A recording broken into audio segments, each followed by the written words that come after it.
जय भारत, जय संविधान. मी राजेंद्र काबळे.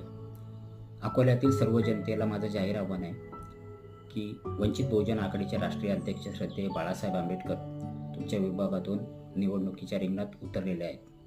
त्यांना भरघोस मताने निवडून द्या. खरं तर तुम्ही भाग्यवान आहात की तुमच्या विभागातून आंबेडकर घराण्यातली वंशज तुमच्या विभागातून उभे आहे. संपूर्ण महाराष्ट्राचं लक्ष आज अकोल्याच्या जनतेवरती आहे की अकोल्याची जनता श्रद्धेय बाळासाहेब आंबेडकरांना किती मतांनी निवडून आणते याकडे संपूर्ण महाराष्ट्राचं लक्ष लागलेलं आहे. इतिहासामध्ये या निवडणुकीची नोंद होणार आहे की जेव्हा संविधान वाचवण्याची वेळ आली तेव्हा याच अकोल्यातील जनतेने श्रद्धेय बाळासाहेब आंबेडकरांना संसदेत पाठवलं आणि संविधान वाचवलं. मित्रांनो, तुम्हाला जाहीर आव्हान, एक सामान्य कार्यकर्ता, एक आंबेडकरी अनुयायी, एक भीमसैनिक म्हणून तुम्हाला जाहीर आव्हान करतोय की श्रद्धेय बाळासाहेब आंबेडकरांना निवडून द्या. त्यांना भरघोस मतांनी निवडून द्या.